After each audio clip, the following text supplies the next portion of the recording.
자, 지금까지 김종혁 회계사님을 통해서 기본적으로 어떠한 것이 있는지 비교를 통해서 알아봤습니다. 그러면은 회계사님, 저희가 이걸 봤을 때 누구든지 질문이 몇 개 생길 것 같아요. 거기 관련해서 제가 몇 가지 좀 집어봤습니다. 첫 번째는 과연 여기 캐나다에 있는 분들 중에서 소득이 아예 전혀 없는 학생분들 같은 경우에는 어떻게 해당이 될까요? 그 대학생들 그렇죠. 네, 예를 들 수 있겠죠. 이런 분들도 궁극적으로는 5년으로 본다면 첫 번째 직장을 잡고 소득이 발생할 수 있는 확률이 있어 5년 후면.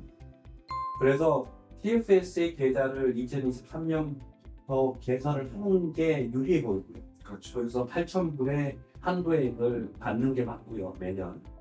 근데 이제 아까 제가 설명해 드렸듯이 한도액 8,000불은 생기지만 둘째부터는 적립을 하지 않으면 이게 16,000불로 고정된 상태에서 5년 지나게 되고 5년 지나서 4만 불이 아니라 16,000불밖에 살 수 없는 상황이 될 거니까 둘째부터는 적립을 하는 게 맞고요. 근데 적립을 한다 하더라도 이분들은 소득이 없기 때문에 소득공제를 못 받는, 그렇죠. 할 필요가 없는 거죠.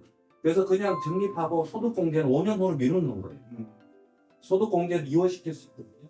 근데 지금은 사기만 하고 소득공제를 한 번에 받을 수 있으니까 그래서 그 소득공제는 이월시키면 되고요. 근데 8,000불이 이제 학생들이 있나요?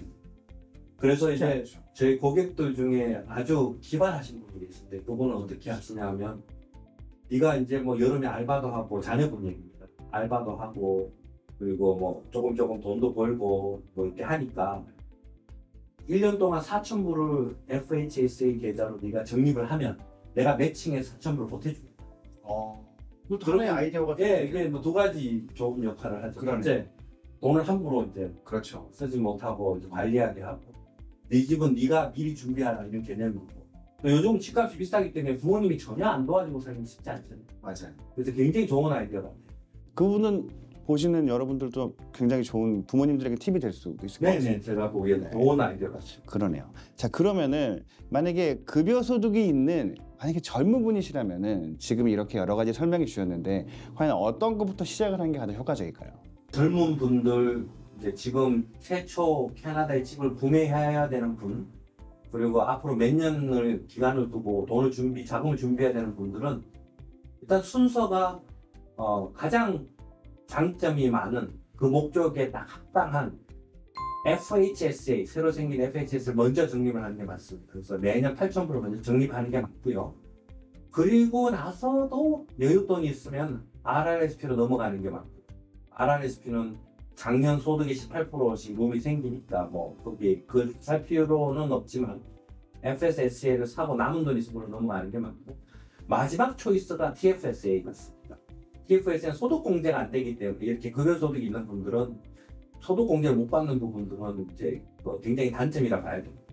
소득공제를 통해서 세금 환불도 받고 해야 되기 때문에 순서가 그렇고요. 근데 이 세 개를 다 하는 건 이제 힘든 일이에요. 그렇게 여윳돈이 없기 때문에 특히 뱅크보 살면서 세 개 다 할 수 없는 분들은 FHSA를 집중하시는 게 방법입니다. 자, 그럼 회계사님 올해 만약에 소득 금액이 충분하지 않은 경우 사실 이런 경우는 세금 공제 활용 필요가 없는데요. 이런 경우에는 어떤 게 가장 효과적일까요? 이 아까 소득이 없는 학생들하고 똑같은 케이스입니다. 그죠? 학생들은 이제 학교 다니는 또 오랫동안 이제 소득이 없는 거고 이분은 이제 올해 특별히 없고 중간에 과도기고 뭐 이런 경우를 예를 든다면 이런 분들도 FHSA 적립을 하는 게 맞고요. 80분 정도 가능하면 소득 공제를 못 받더라도 왜냐면 아까 말씀드렸듯이 소득 공제는 그냥 적립만 해놓으면 앞으로 2월 시킬 수 있기 때문에 그렇죠. 나중에 한목에 그 공제를 사용할 수 있거든요. 그래서 이제 그런 경우도 FHSA를 시작하고 개설한 다음에 적립하는 걸 보내드립니다. 맞아요. 자, 그런데 지금 보면은 이런 모든 제도들이 사실은 첫 집 구매라는 거에 포커스가 맞춰져 있거든요. 네네. 근데 만약에 어떤 분은 제가 집을 소유하고 있지만 그 집을 제가 살지 않고 누군가에게 항상 임대를 준 집이 있어요. 그럼 이거는 저의 첫 집이라고 봐도 되는 걸까요? 아니면 어떻게 되는 걸까요? 임대 준 부동산, 렌털 프로퍼티, 내가 콘도가 있는데 임대를 주고 있다. 이거는 이제 최초 거주용 집이라 보지 않습니다. 그래서 그렇군요. 그게 있다 하더라도 내가 최초 거주용 집을 구매를 하는 목적이면은 계좌 오픈이 가능하고요. 그 목적으로 FSH 적립하는 건 가능합니다. 알겠습니다. 그럼 이제 사실 아까 말씀하신 것처럼 학생분들 같은 경우에는 돈이 넉넉치가 않아요. 그럼 결국에는 부모님들이 이제 도움을 좀 주실 것 같은데요. 이런 거 부모님이 그러면 다이렉트로 나의 자녀들을 위해서 투자가 가능한 건가요? 내가 내 최초 거주용 집을 구매하는데 필요한 돈을 적립하고 준비하는 그런 취지이기 때문에 절대 부모님이 본인의 그 계좌에서 자녀의 FSH 계좌로 바로 직접 송금하거나 이체하는 거는 피하는 게 맞습니다. 왜냐하면 캐나다에서는 성인 자녀의 현금 증여는 비과세고 증여세가 없기 때문에 먼저 자녀한테 일반 계좌로 이체를 한 다음에 현금 증여가 되죠. 그리고 는 자녀가 직접 본인의 FHSA 계좌로 적립하는 게 옳은 방법입니다. 그걸 부모님이 직접 해준다면 문제될 수도 없습니다. 잘 들으셨죠? 결국은 부모님 입장에서는 자녀분한테 현금으로 일단은 지불을 하시고 그 현금을 가지고 자녀분이 본인의 계좌에 넣으시는 게 가장 좋을 것 같습니다. 각자 상황이 틀리죠. 그렇죠. 네. 지금 제가 여러 예를 들어 드렸기 때문에 자금이나 기간이나 여러 가지 형편에 맞춰서 본인이 맞는 거를 믹스해서 사용을 하고 그리고 본인에 맞는 제적당한 것들 골라서 사용하는 게 정답입니다.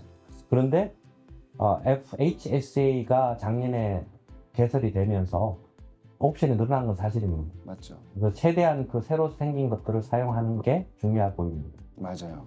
제가 오늘 김유진 회계사님과 여러 가지 비교도 해보고 분석도 해보고 또 그리고 여러분들이 궁금해할 수 있는 몇 가지 질문을 치려서 한번 해봤는데요. 이 영상이 본인의 집 장만의 플랜에 큰 도움이 됐으면 좋겠습니다. 자, 지금까지 저는 김준영 회계법인의 윤인상이었고요. 김준영 회계법인 대표 김준영 회계사입니다. 감사합니다. 감사합니다.